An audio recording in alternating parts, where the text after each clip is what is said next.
Hey! Vous et tout, vous trouvez que vous achetez beaucoup de kimchi, puis vous demandez comment c'est fait ça, puis vous vouliez en faire? Pourquoi pas? Écoutez cette vidéo-là.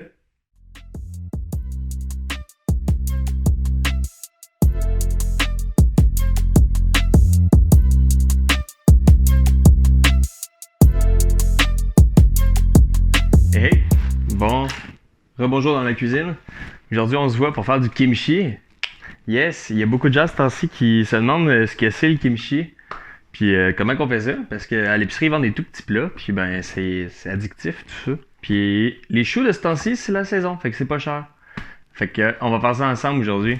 Le seul pot en vide que j'ai trouvé, c'est cette grosseur-là. Si vous en avez des plus gros à la maison, vous pouvez toujours en utiliser un plus gros. Parce que plus vous en faites, plus que c'est avantageux pour vous. Comme c'est ici. Puis j'ai un petit mortier en bas pour pouvoir peser. Vous allez voir, ça va être utile un petit peu plus tard dans la recette. Bon, première étape, comme c'est ici. On va prendre la quantité de choux qu'on a besoin pour le plat en vitre. Fait que moi, comme c'est ici, je pense que je vais prendre un sixième ou un quart du chou. On le coupe en deux, comme c'est ici. J'aime bien garder le cœur. Comme ça, ici, c'est un peu plus croquant. On va le couper un petit peu plus petit. Comme ça. On va en prendre un peu plus au cas où. Avec le sel qu'on va mettre, ça va se dégorger. Et ça va prendre un peu moins de place qu'au début. Comme ça ici.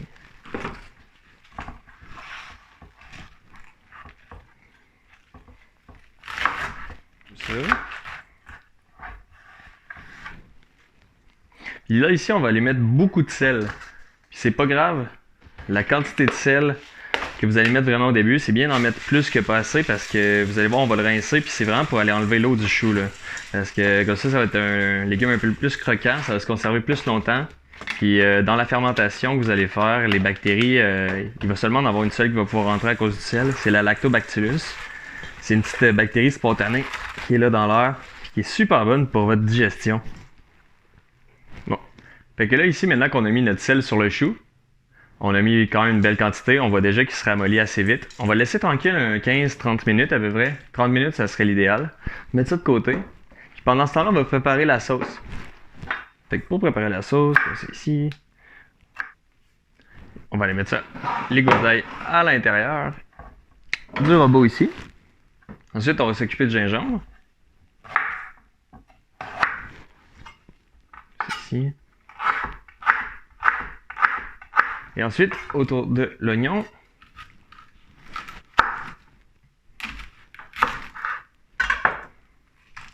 C'est ici. On peut couper ça grossièrement juste pour aller dans le robot. Ça va pas mettre de peau. Ça. Tchoup! Oignon vert. Un peu le bout comme ça ici. Je vais quand même garder une petite partie blanche. Je dirais que ça ici, je vais le mettre dans ma pâte. Puis le reste, on va le garder pour le faire fermenter avec le reste des ingrédients. Comme ça.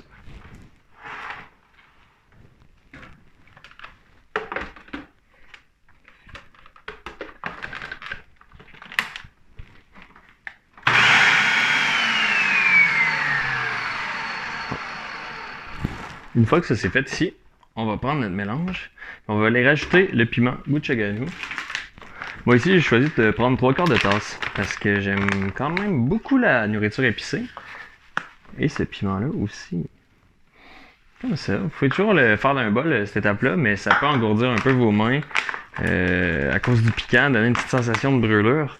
C'est moins le fun, puis sinon vous pouvez prendre toujours des petits gants en nitrile ou whatever. Comme ça ici. Moi je vais le faire au blender, c'est plus simple. On va remettre ça et on repart. Ok. On a reblendé ça un tout petit peu pour que ça pogne ensemble. On va enlever ça du blender et mettre ça dans un petit plat pour continuer la recette. Ici, vous voyez, on a la belle consistance de pâte.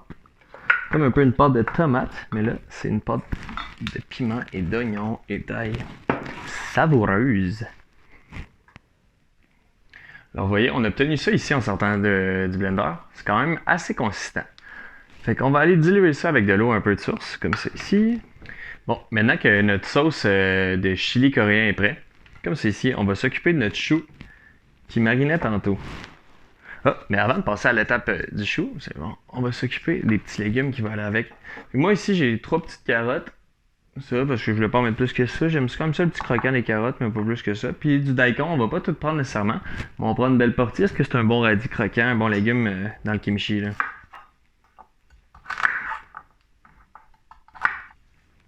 Pour le radis, je vais vous couper ça quand même.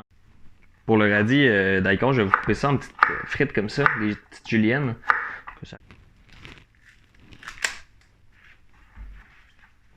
Oui, pour les oignons.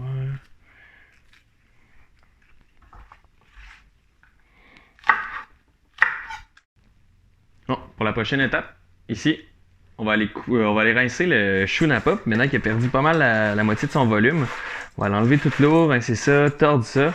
Fait que vous avez juste à passer ça en dessous de l'eau avec une passoire, juste à temps de l'écraser pour être sûr de sortir un petit peu son eau. Bon. Est-ce que vous pouvez voir, mon chou a vraiment perdu beaucoup de volume. Fait que j'ai bien fait d'en prendre plus. Puis là, on est rendu à l'étape d'intégrer pas mal tous nos ingrédients ensemble. Fait que comme c'est ici, moi j'ai rincé mon chou 2 fois, je l'ai bien tordu et serré avec les mains pour être sûr d'aller enlever une bonne quantité de sel. C'est pas grave s'il en reste comme je vous dis parce que c'est ça qui va la protéger des bactéries externes qui va faire que les bonnes vont fermenter. Fait que comme c'est ici, tous les beaux petits ingrédients ensemble. Fait qu'on va mettre notre pâte de chili comme ça ici.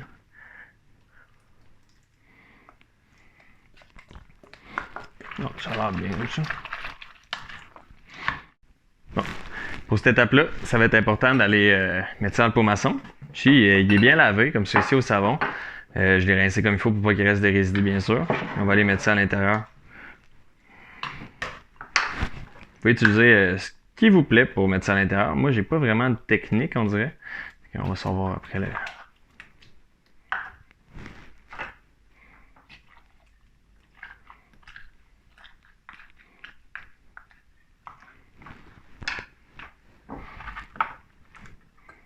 Encore un peu.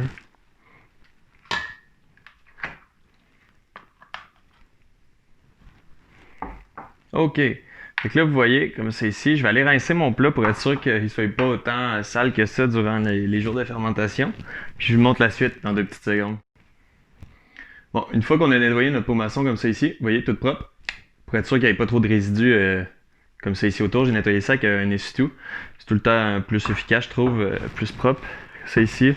Ce qu'on fait, c'est on fait attention que nos légumes soient bien immergés dans notre liquide. Faites sûr qu'ils sortent pas trop. Puis qu'on les laisse tranquilles après. Le best, c'est qu'il y ait juste de la sauce sur le dessus ou du liquide. Le moins d'ingrédients qui sortent du liquide. Comme c'est ici. Fait que bien important d'avoir le bouchon. Moi, ce que j'aime faire, c'est le fermer. Une fois que vous voyez, j'ai pas tourné plus fort qu'il fallait, on dévisse juste pour dire que. Mais je peux encore le lever là. Mais c'est juste pour dire qu'il va pas expirer durant la fermentation. Si vous avez un barboteur pour la fermentation, puis vous connaissez ce matériel-là, vous pouvez toujours l'utiliser, c'est tout le temps plus efficace. Puis on va laisser ça tranquille dans un garde-robe au noir durant 2, 4, 6 à 8 jours, tout dépendamment des préférences au goût. Vous pouvez toujours y goûter de temps en temps. Je fais attention d'utiliser des ustensiles propres. Puis vous allez voir les meilleurs légumes lacto-fermentés que vous avez jamais mangés. Yes, fait qu'on se revoit pour une prochaine recette. Yes, on va aller mettre ça dans le garde-robe caché, dans le noir pour la fermentation. C'est ici. Et comme je vous ai dit, il va falloir qu'on laisse ça tranquille pendant une couple de jours. On va mettre ça là à côté de notre petit kombucha.